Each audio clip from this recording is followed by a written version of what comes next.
Welcome to the CBS Radio Mystery Theater Archives, the only YouTube channel which has the original classic episodes of the CBS Radio Mystery Theater in order with no ads. Thank you for listening, and now, enjoy the show.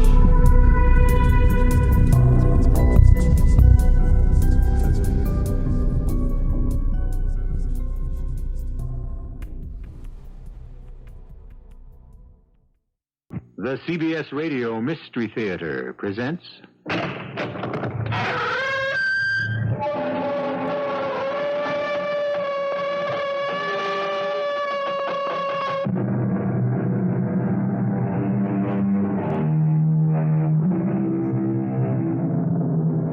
Come in. Welcome. I'm E.G. Marshall, at my usual stand. 5,000 years ago is just a minute ago, a blink of the eye to some men. To them, the morning of the world is just a tick of the clock away. They are that small group of scholars and scientists known to the rest of us as archaeologists. Men and women who coax the secrets of the past out of the bosom of an ancient earth, who scratch the long-hidden wonders of antiquity from a soil grown hard with time. Your shop is filled with so many strange and beautiful things. Might you possibly have any samples of pottery? Ancient pottery. I have many such beauties, sir. Local ones? Even fragments, broken pieces, discovered in some long-forgotten cave or excavation? Something like this? Sir, if you know what is good for you, leave my shop at once. What's wrong? Ever since I got here, everyone in this town seems to... Leave, I beg you. I have nothing for you. Go back to wherever you came from. You carry danger with you. You carry death.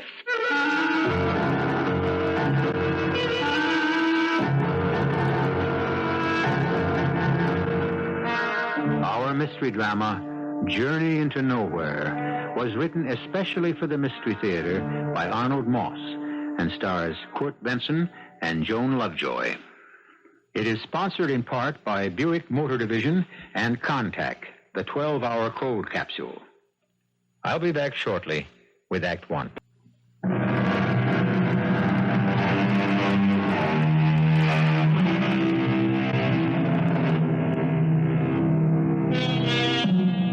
In a far-off country near the Persian Gulf, the sun has been beating down brutally, blisteringly all day. Now, with the day almost at its end, it begins to take on the shape of a huge kettle of burnished bronze. Native workmen have been digging under that blazing sun in the white sands that are hemmed in on three sides by towering black cliffs. For weeks, they have been excavating on the site of an ancient civilization for a group of American archaeologists under the leadership of the distinguished scholar, Dr. Carlo Oresti. Everybody! We're all very tired. Tesbahu, Allah khaire. Good night to all of you. Al shukre. Thank you. They put in a good day's work, Dorothy, and so have I. I'm absolutely bushed. How about you? Oh, it's been a long day. Rather disappointing one. Not much to show. Not because you didn't try, Dr. Oresti. Almost 2 months. All we've turned up are 2 or 3 promising leads. Now, when I was a student of yours not so long ago, you taught us that where there were promising leads, there was hope. Yes, but sometimes it's a little discouraging. Here we are where it all began, ancient Mesopotamia, cradle of civilization, conquered, invaded by every warrior nation of history from time immemorial. And all we've turned up from the treasures of these vanished people is something close to a big fat zero. Well, we still have a month. Every dig that's ever been made here in Al Jazeera has been a good one. Oh, you were always a very good student, Dorothy. But I won't be happy until someday you find what's been bugging you all your life. The Majera inscription, right? I have a gut feeling, an instinct that it could be right here. somewhere underneath these sands. And if I find it, I'll hold the key to one of the deepest secrets of all mankind. Good Lord. What's that? Well, it can't be thunder. Not at this time of the year. And the sun shining? What on Oh, earth? hold it, Dorothy. What? Stand still. That's an earth tremor. What? I never heard of an earthquake in this part of the world. Look, quick! Quick, Dorothy! Duck under the shelter! It's getting worse. Dr. Arresty, watch out! That support beam over your head! Where? You're getting trapped! Right over your head!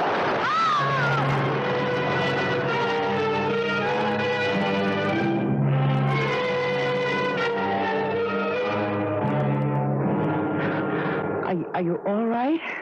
I think so.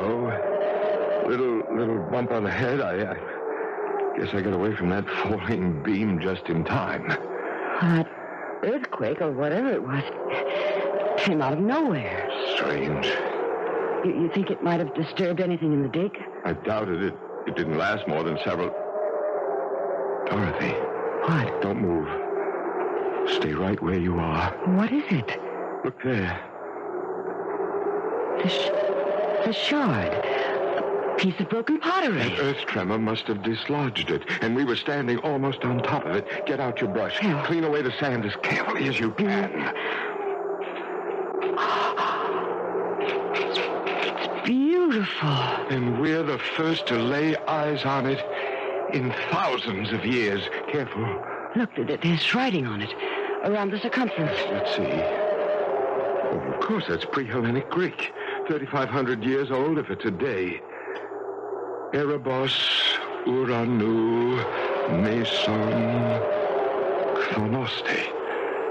Something about heaven and earth. A place of darkness midway between the deepest earth and highest heaven. Now, wait a minute, Dorothy. Look here. Look, around the edge, just before it breaks off. Well, that looks like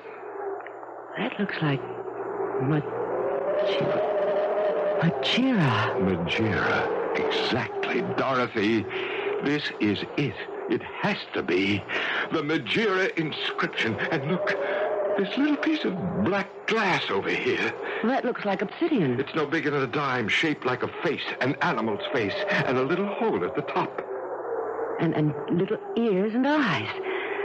Like the tiny head of a sheep or a lamb. Dorothy, you remember from your reading who Magira was? One of the goddesses of vengeance, wasn't she? The principal one, the spirit of revenge, able to confuse and benumb men's minds with a potion called Nephalia. And when she wept... She wept tears of blood. Yes, I remember. And she kept changing her appearance from one creature to another. Her favorite disguise was a sheep or a lamb. Do you recall that she even assumed different shapes at one and the same time? Of course. Oh, this has to be it. This little lamb's head of black glass confirms it. Now, if I can only find the missing part of this inscription, it could lead to the elimination of everything in our lives that's corrupt and evil. Oh, there's that rumbling again. And it's getting very dark. Doctor, let's get into the jeep and go back to the camp before anything really serious happens. I'm frightened. Tomorrow morning, I leave for the mountains of the west. That's where the whole myth of Magira began. There, this piece of broken pottery may be the passport to the most important discovery a man could ever make.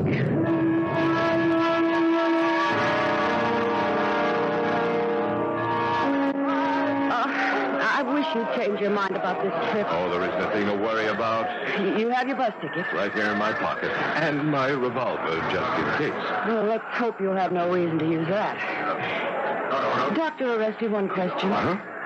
In the mountains of the west, where you're going, you say that Magira is very real to the people who live there. That's one of the reasons I'm going.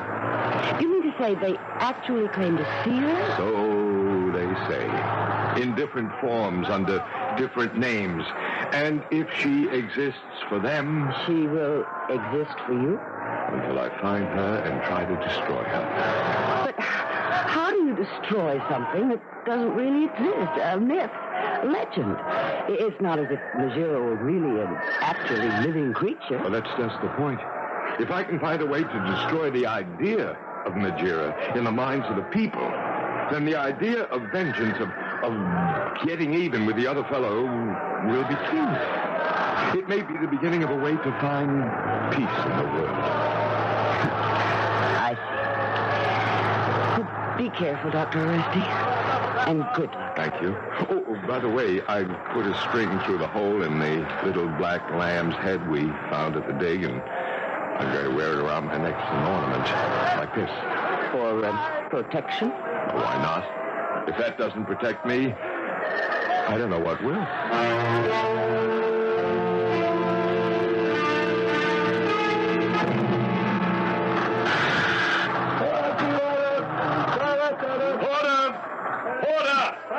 Yakhihal! Please carry these for me. In Fanduk!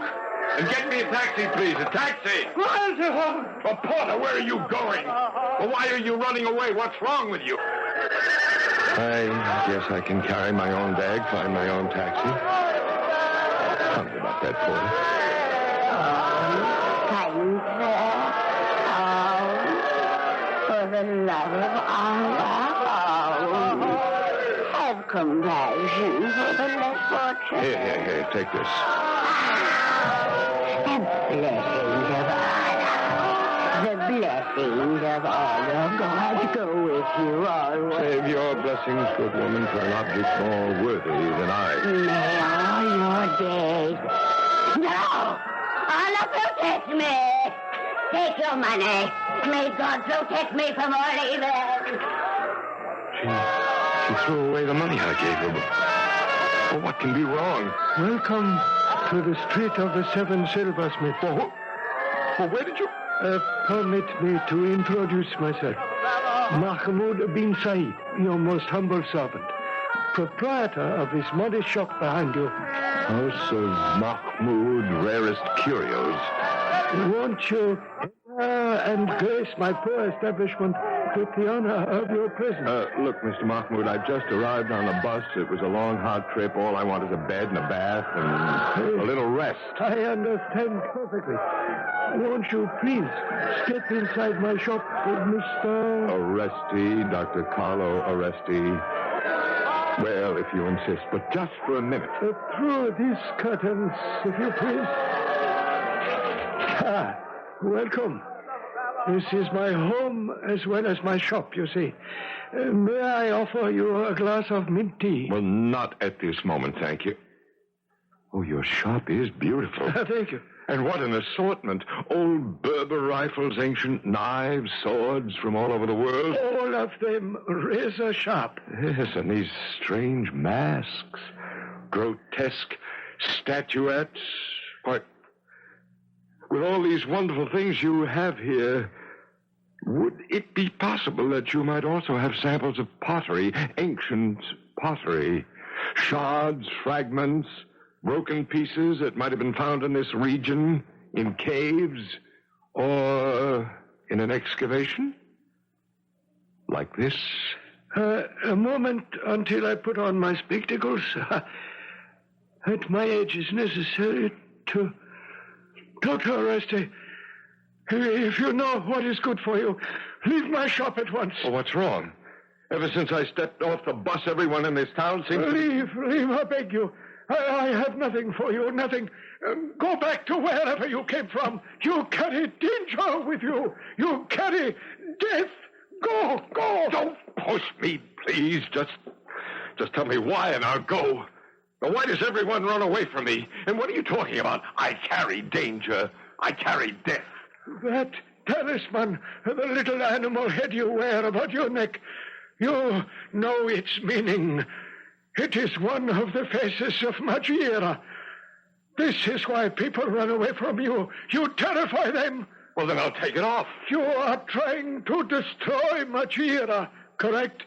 Abandon your search, for she will destroy you first. I am not frightened. You should be. My people are, and they know. They know Majira. She fills them with a terror that cannot be measured. You are familiar with her weapons? I think so. The tears that are not tears of salt, but tears of blood. The potion that dulls the senses. The many different shapes that she assumes to confuse you, especially that of the black lamb. I know them all.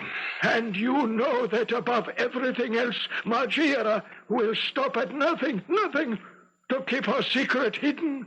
The secret you are trying to uncover. I know the risk is great, and I'm willing to take it. What was that? Who's laughing? What laughter? I hear nothing. I could have sworn I heard the voice of a girl, a young girl, laughing. You imagined it, I am sure. Now, if you will permit me to show you a few of my treasures. If you will look over your head, just above the chair on which you're sitting. I see it. A coat of mail. No. Next to the coat of mail. What's that? That stuffed animal head mounted up there on the wall. Oh, no. It is nothing, Dr. Oresti. The local taxidermist had no room for it. He gave it to me. Well, why do you keep it? It's a curiosity. The head of one of our local mountain sheep. That laughter, it seems to be coming right out of the mouth of that lamb.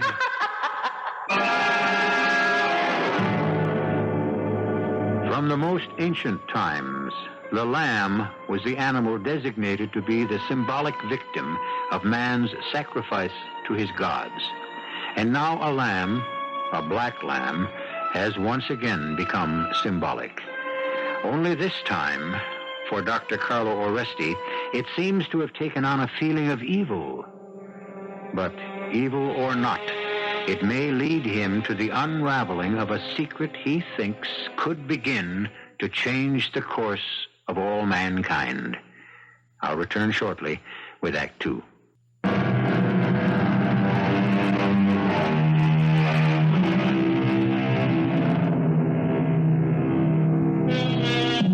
Dr. Carlo Oresti, archaeologist, has traveled halfway round the world searching for a piece of pottery thousands of years old. He has unearthed part of it. He is convinced that if he can find the rest, it may lead to a revelation that could bring a more peaceful world. He sits in the curio shop of Mahmoud bin Said, staring at the stuffed head of a small black lamb mounted on the wall. Who is that, Mr. Mahmoud? I told you, nothing. That laughter, it seems to be coming right out of the mouth of that stuffed lamb's head up there. Dr. Oresti, you are imagining. No. It's going outside into the street. Where are you going, Dr. Oresti? I must follow that laughter. No, stay where you are, please. Don't try to stop me. I'm following it. It keeps moving around. Well, now where has it gone to? May I help you, sir? Huh? Where did you come from? Does that matter? I am here. You are a stranger, and now have a friend. That's very, very kind of you, I'm sure. You will meet every friend you can get. You're a very interesting young lady, and a very pretty one, too. Beautiful, long black hair. Your words are most generous. Who are your parents? Where do you live? And, forgive me, please, but have you no better clothes than these that you wear? You question much. My parents, who knows? I live where I wish. These torn rags, I prefer them. Why have you come to this place? What are you hoping to find here? My work brings me here. I'm looking to uncover one of the deepest secrets of the world. What I should be looking for at this moment is a place to sleep. I've traveled a long way. I'm tired. At the end of this street, there is the Inn of the One-Eyed Camel. It will suit you.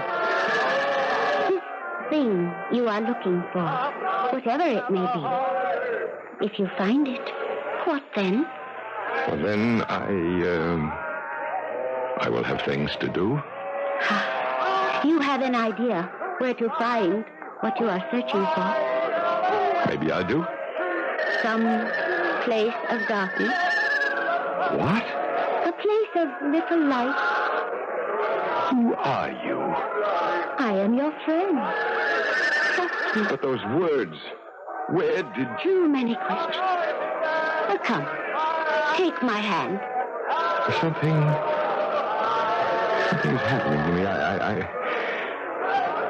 I find it difficult to breathe, to walk. You are tired from your long journey. Here, drink from this little flask. It will help you. Drink deeply. So sweet. Like... Hold on to my hand. Don't let go. I think I'm going to faint. Girl, where are you? Where have you gone?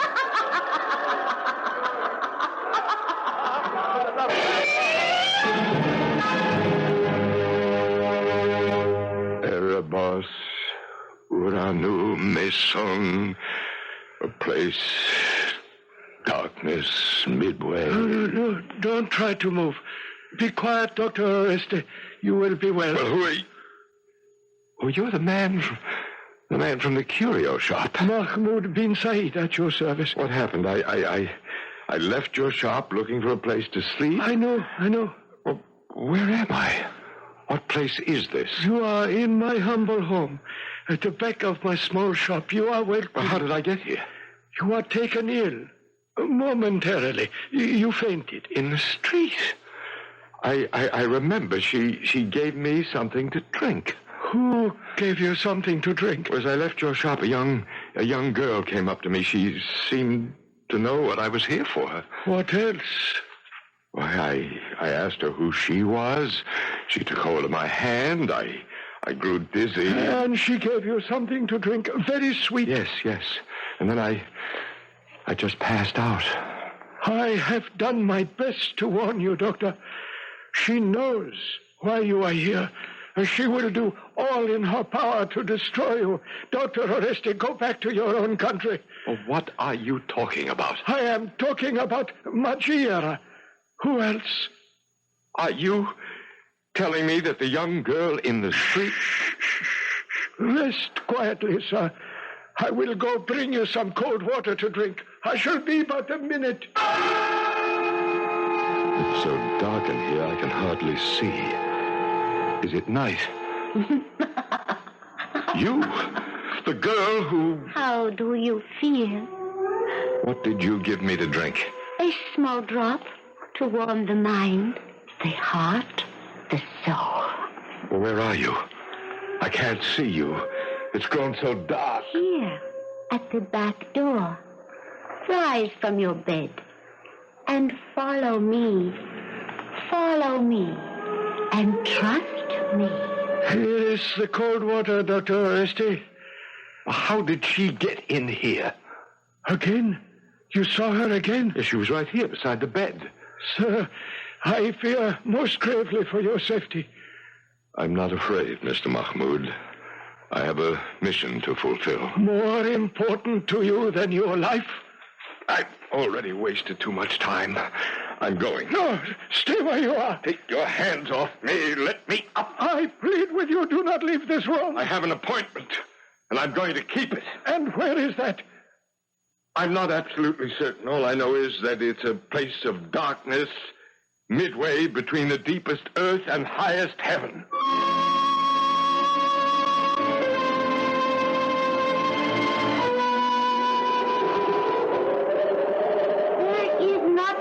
Further to go. We are almost at the summit of the sacred mountain. I must rest again. My head is so light. The air is so thin. We must be up 7,000 feet. Do not stop. I will help.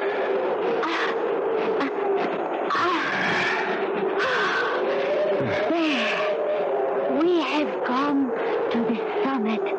The very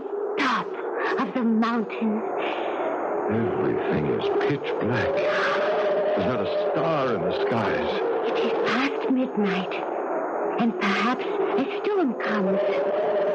You'll stay here with me? I led you here. I have not the slightest intention of leaving you.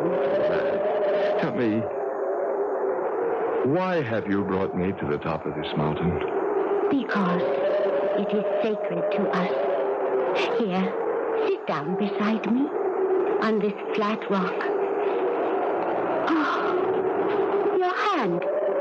It is bleeding. Oh, it's nothing.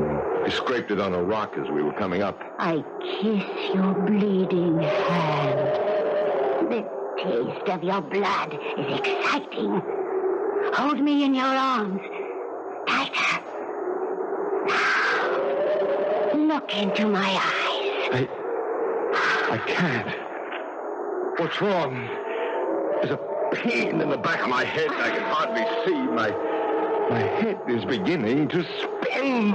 It is the height of the sacred mountain. You are not used. Don't let me fall. Of course not, my dear. For you.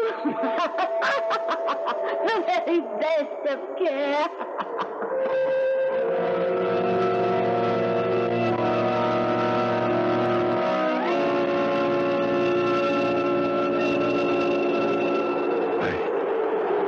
I don't know what came over me. There was a stabbing at the base of my skull. You are a fool. Why do you not return to your own country instead of playing this child's game? Child's game? That piece of pottery you have in your knapsack. How do you know about that? I never told you. Ask no question. That piece of pottery will lead you nowhere. It is meaningless. It won't be when I find the missing fragment. And you think you will find it? Where? A place of darkness. Midway between the deepest earth and highest heaven? Yes? You fool. Where do you think you are? This mountain is 8,000 feet above the level of the sea.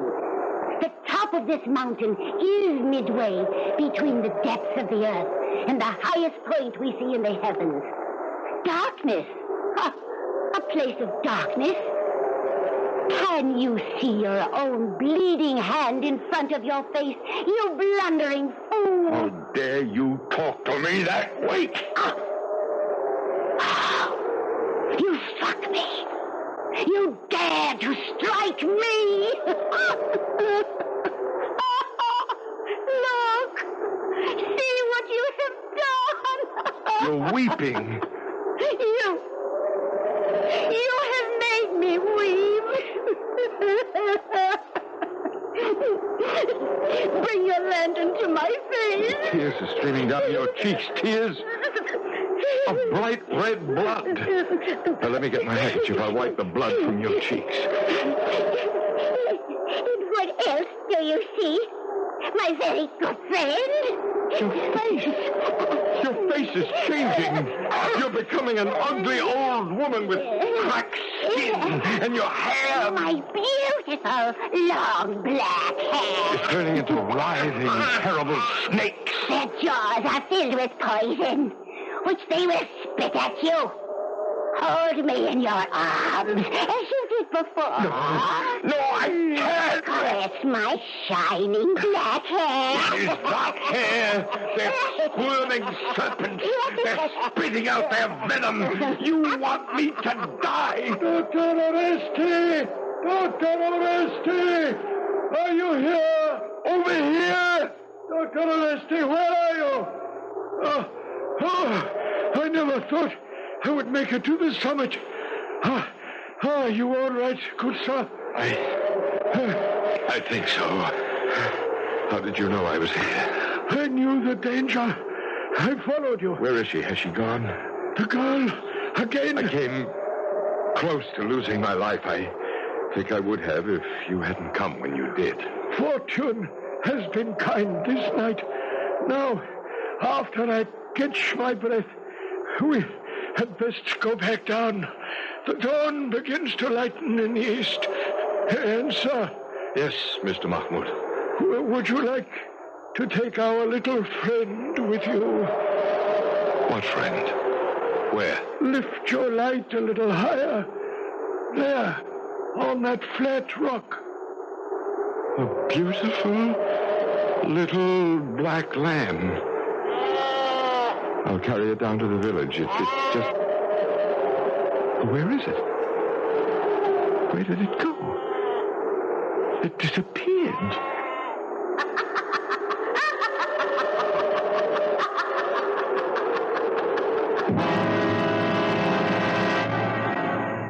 Even as Dr. Oresti stretches out his hand, the black lamb melts into air, into thin air. But just as there is a faith that moves mountains, that makes all darkness light, Dr. Oresti continues to believe. He has faith that he can find the means of destroying Majera, goddess of vengeance, and with that, a beginning to a more harmonious existence for all men. I'll return shortly with Act 3. This is WBBM in Chicago.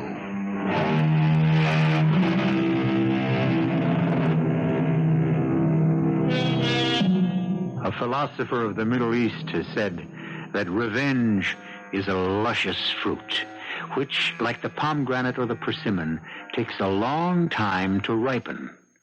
Once it comes to maturity, the taste is unmistakable, unique, and sometimes very sweet. Dr. Oresti and his companion are on top of a mountain in a far-off land. A strange girl has been with them and has vanished. Then, for an instant, there was a small black lamb. As suddenly as it materialized, so suddenly it disappeared. And then... Look, Mr. Mahmoud. The lamb's back again. I don't understand. Where did it come from? Where did it go? Bring your light a little closer, sir. Right near its head. So, do you see anything peculiar about this little lamb? Its eyes. It's as if blood had been dripping from its eyes. Like tears. Tears of blood. Are you telling me, Mr. Mahmoud, that this little animal... I tell you nothing, sir. She was here, Mr. Mahmoud. After a time, we quarreled. She tasted my blood. She embraced me. And she tried to suffocate me. She grew old and horrible before my eyes. Her beautiful hair became poisonous snakes. Dr. Oresti, it has been a long and exhausting night for both of us. Shall we go down to the village and try to get some sleep? Not just yet. What are you doing? Put down that gun. I came almost 10,000 miles to do two things. To find the missing part of the Majera inscription, and I failed in that. And second, to destroy Majera if I could find her. Mr. Mahmoud, I have found her. You missed. The lamb is running away. Something wrong with this gun. Too late, sir. It has escaped down the mountainside. Now, shall we go? Wait. Just a minute. Look. Right here where the lamb was lying. Put on your glasses and look. This broken fragment of pottery that the lamb was lying on. The same shape. The same colors. It has to be the rest of the Majera inscription.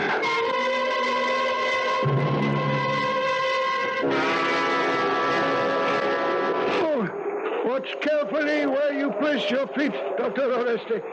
These mountain paths can be most treacherous. Thank you. I'll be careful. How much farther do we have to go?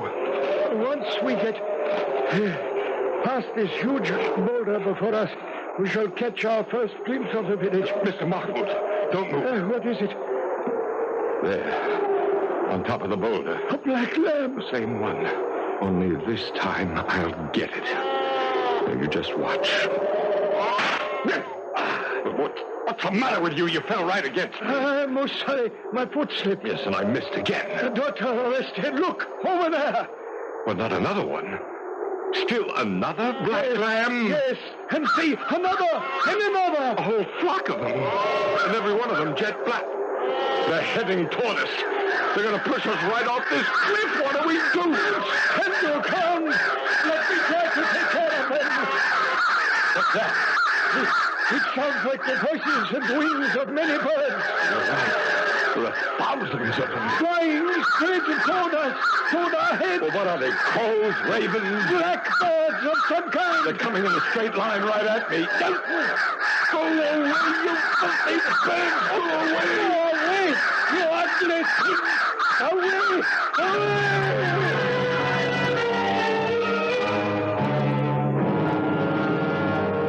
Another glass of hot mint tea, Doctor. Thank you. You know, I can't thank you enough for getting me down off the mountain safely. I thought those crows, or whatever they were going to blind me. They come sometimes.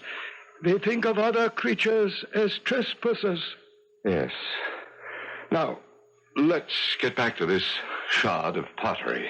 Where did I put my spectacles? Ah, yes. Here they are.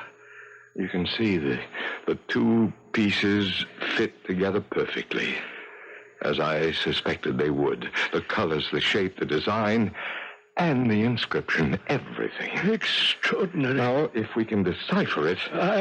I leave that to you, sir. Let's see, the first word looks like monoi, and then timoria, vengeance. Let's see now. Vengeance belongs... And then there's the other piece that fits in here that says to Majira. And then there's the word alone. Vengeance belongs to Majira alone. Now, follow the writing around the circumference. Tein, e, re, inain, se, e, he. Something about peace. Yes, peace. Peace will be found... No. Must be found in... Yes, Dr. Arresti. In the heart of man. In the heart of man. You understand the meaning of what you hold in your hand? Well, of course. That the place of darkness midway between the deepest earth and highest heaven is the heart of man. And that's the place where real peace must be looked for. Most interesting. There is no goddess of vengeance, and there never was. She existed, if she ever did, only in the minds of the stupid and the ignorant. And now you will return to your own country, screaming to the world that there is no Majira. Is that correct, Dr. Oreste? Is that correct? What are you doing? Put down that scimitar. Are you out of your mind? You have disappointed me, Dr. Oreste. And more important, you have made me unhappy, most unhappy. It is not right for you to make me weep. It is wrong, Dr. Oreste, very wrong. Mr. Mahmoud, you are weeping. Weeping tears of blood. Of course, dear doctor. And now, would you like me to change my shape into a little black lamb? Or an old and ugly hag with snakes for hair? Or perhaps a beautiful young girl? Or a flock of crows on the mountainside? And then back again to Mahmoud, this kindly, elderly merchant of curios? Name it. I shall become what you wish, when you wish it. You are... You see, Majira does exist. Now that you know that, this blade will make a fast end to you and your large secret. No!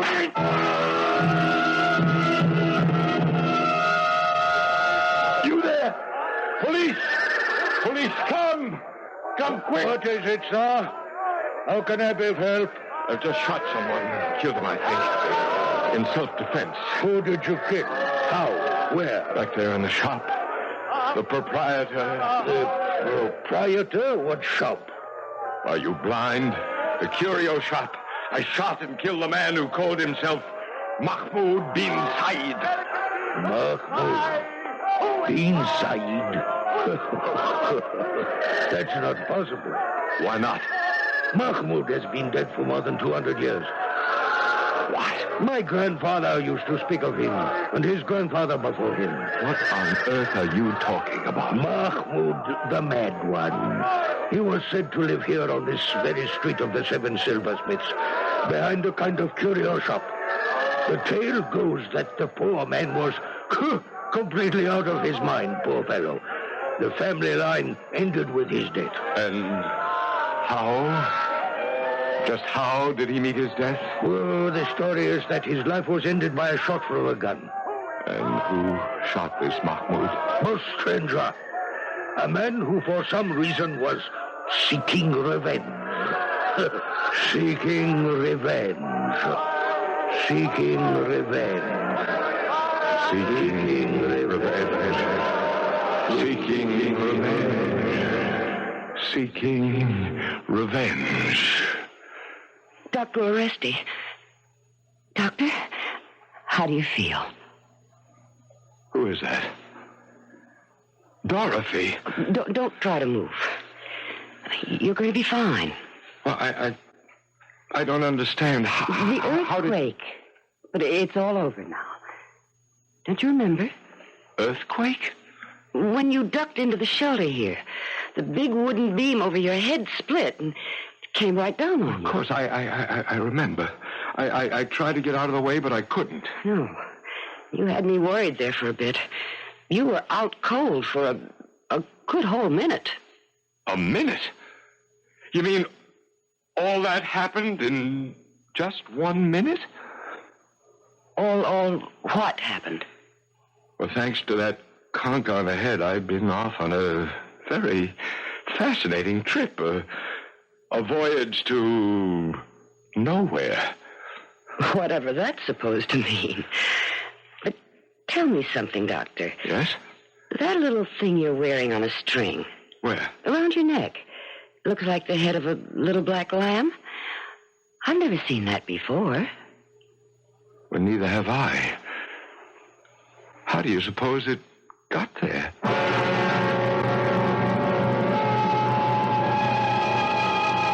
We began this tale by saying that 5,000 years ago is just a minute ago, a blink of the eye to some men. To them, we said, the morning of the world is just a tick of the clock away. For Carlo Oresti, it took just that 1 minute to carry him back hundreds of years to another time, another place, and another world. I'll be back shortly.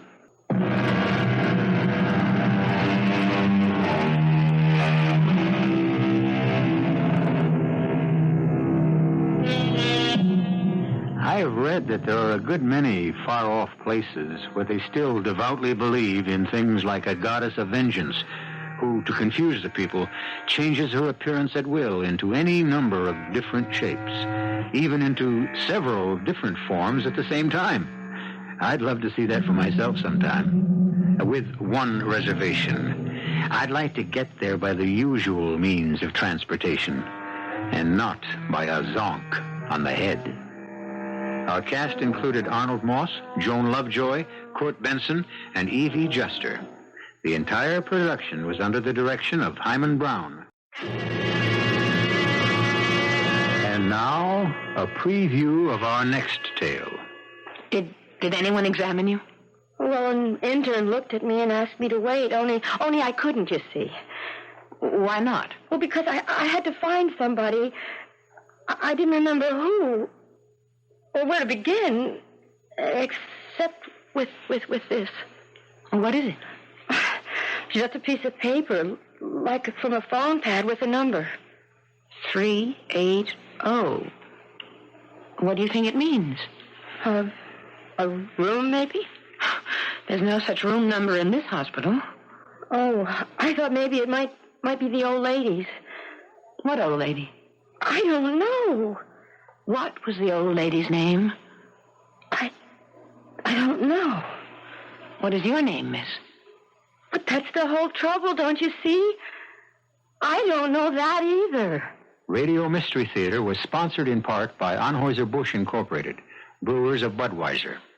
This is E.G. Marshall inviting you to return to our Mystery Theater for another adventure in the macabre. Until next time, pleasant dreams.